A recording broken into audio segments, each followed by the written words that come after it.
The dollar's solid. There's no replacement currency on the horizon, but there is one that the Brics are using, which is gold. So you don't actually need dollars, but my point is you don't need another currency either.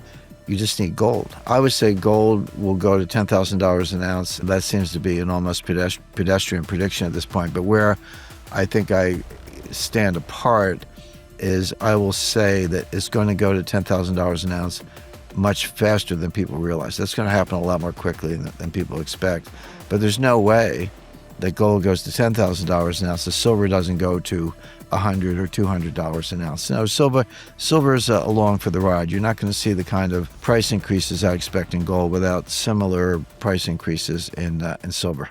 Recent gold and silver market activity continues to intensify as central banks quietly increase their bullion purchases and global liquidity strains deepen. New reports show several emerging market nations accelerating gold buying to shield themselves from dollar volatility, while silver demand surges amid industrial shortages and rising geopolitical risk. At the same time, analysts warn that stress in money market funds and U.S. Treasury liquidity could trigger sudden capital flows into hard assets, an environment where precious metals historically outperform. In a powerful new interview, legendary currency expert and best-selling author Jim Rickards explains why the dollar remains dominant with no viable replacement currency on the horizon. Yet gold is quietly reasserting itself as the true settlement asset among Brics nations. Rickards predicts gold will rocket to $10,000 far faster than most expect, insists silver will easily tag $100 to $200 as it rides the same monetary wave plus explosive industrial demand, and dismantles myths about de-dollarization, stablecoin, QE, and treasury dumping. His core message: you don't need a new Brics currency when you already have gold, and the great repricing has only just begun. Let's watch clips from Jim Rickards' explosive interview to gain more insight. Don't forget to like, subscribe, and enable notifications for additional in-depth content. Thanks for joining us again. Enjoy the video. When the stablecoin industry buys a treasury bill, and you're right, they're buying enormous amounts, they're doing that with dollars that come from individuals. So that money comes from somewhere. It could come from commercial banks. It could come from savings, etc. It could come from the assets, of endowments or sovereign wealth funds want to buy it. I suppose they could. Some of them almost certainly are. But that money is in the system. It's not the same as the Fed. When the Fed does QE, what they do is, so you're the open market desk at the Federal Reserve Bank of New York, and you want to increase the money supply. This is base money, or M0. So what do? They call Goldman Sachs or Morgan Stanley or Citi, and they say, offer me 5-year notes or offer me treasury bills, whatever. And the dealing desk of the bank offers them, and say, done. The bank sends the bills or the notes to the Fed, and the Fed pays for it with money that comes out of thin air. So that's QE, because I'm buying securities, but I'm paying for it. When I pay for it, I just pull the money out of thin air, and that does increase the money supply. So that's what QE is. There are a whole lot of criticisms of that, but we can save that for another day. But the point is, when Tether, any stablecoin sponsor, Tether's the biggest, but when any stablecoin sponsor buys treasury bills or any treasury security, they don't create the money. The money's coming from real investors who are putting the money in. So it's not really QE, but you were right in the beginning when you said that this is a huge buyer and a source of stability in the U.S. Treasury bill market. The dollar's solid. There's no replacement currency on the horizon, but there is one that the Brics are using, which is gold. Why would a country like China need cash? The answer is to prop up their currency and prop up their banks, because they're in a emerging liquidity crisis. So in general, are countries selling treasuries? The answer is no, and that's borne out by the tick reports that come out monthly from the Treasury. But if you do see a reduction, that's not a sign of fear of the dollar, that's a sign of desperation. They wish they had more dollars, but they need cash to prop up their banks and prop up their currencies. So that's kind of the big picture in terms of the dollars. And as far as the BRICS are concerned, the BRICS are not coming up with a new currency. They are implementing new payment systems, payment channels, or what are called rails, with their own proprietary cables and clearinghouses. Yes, they're very far along in that, and that's important. But that's all technological development. But they're not running a new currency down those rails. They might be using yuan or rubles or Brazilian reais or U.S. dollars for that matter.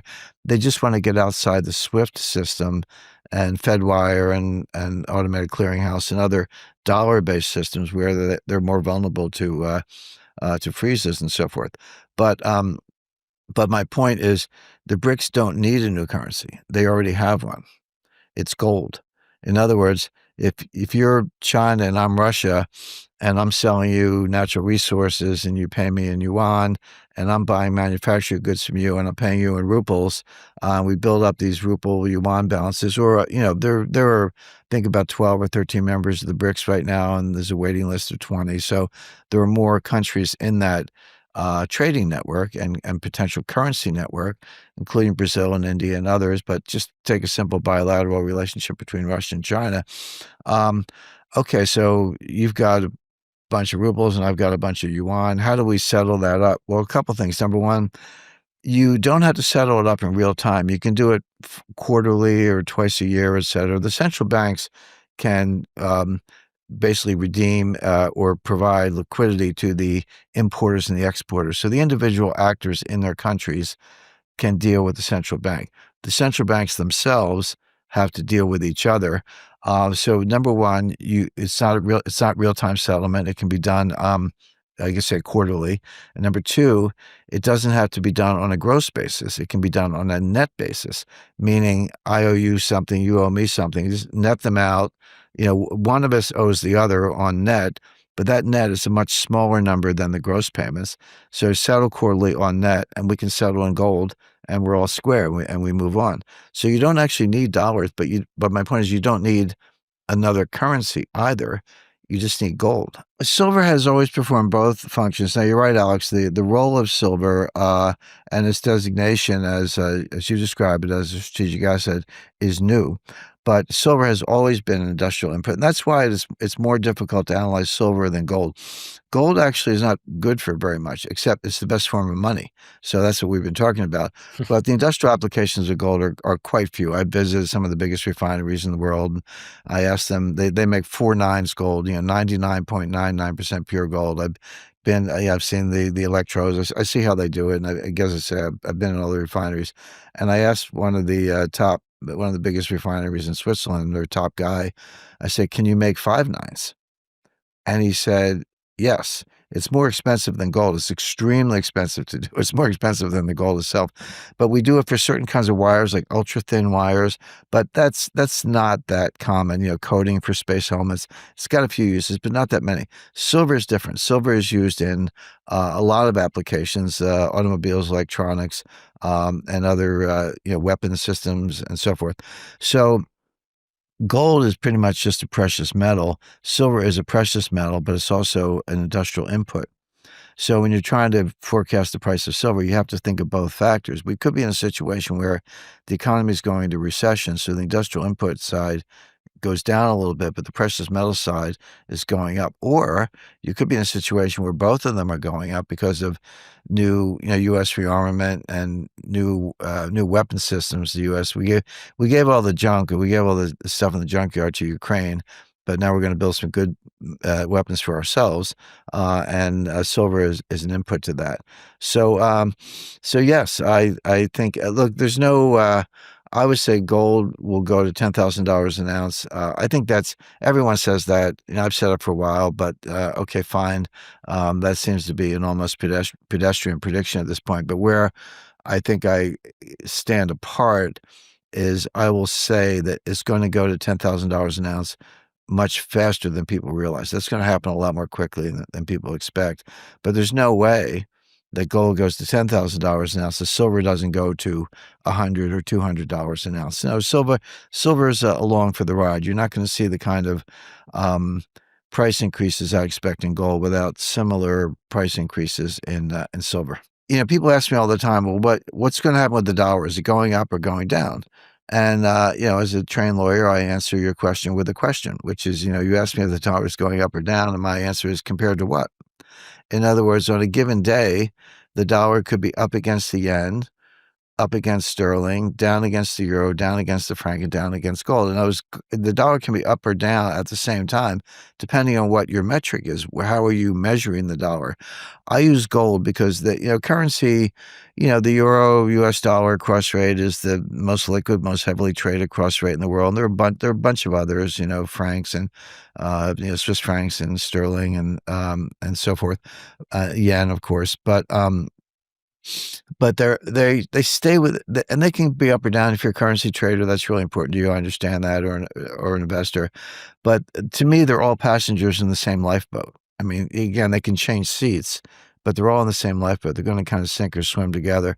The only objective measure of currency value is gold, because gold's not a currency. It is a store of wealth. It is a form of money, but it's not a currency, and therefore it performs a more objective function. So when I see gold go from $2,000 an ounce to $4,000 an ounce, which it has fairly quickly, I say, well, gold is gold. I mean, it's atomic number 79. It's an element. If you put a gold coin in a drawer, come back a year later, you still have a gold coin. Nothing changed. What really happened when gold doubles in price, what really happens is the currency declined 50% measured by weight of gold. So if you say, where's the dollar collapse, you won't see it in the euro. You won't see it in the treasury market. You won't see it in the banking system. You see it in the price of gold. And that's the real reset. The dollar remains the world's indispensable currency. No credible replacement exists, and Brics nations are not creating one. Instead, they are settling trade imbalances with gold through new payment rails, quietly re-monetizing the metal outside the SWIFT system. Countries selling treasuries are not fleeing the dollar. They are desperate for dollars to rescue their own banking systems.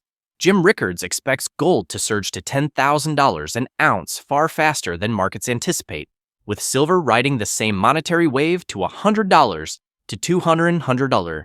The true dollar collapse will not appear in forex crosses or bond yields. It will reveal itself in the explosive repricing of physical gold, the only objective measure of currency debasement left. If you found this breakdown helpful and want to stay ahead of these historic market moves, make sure to like, subscribe, and turn on notifications so you never miss an update.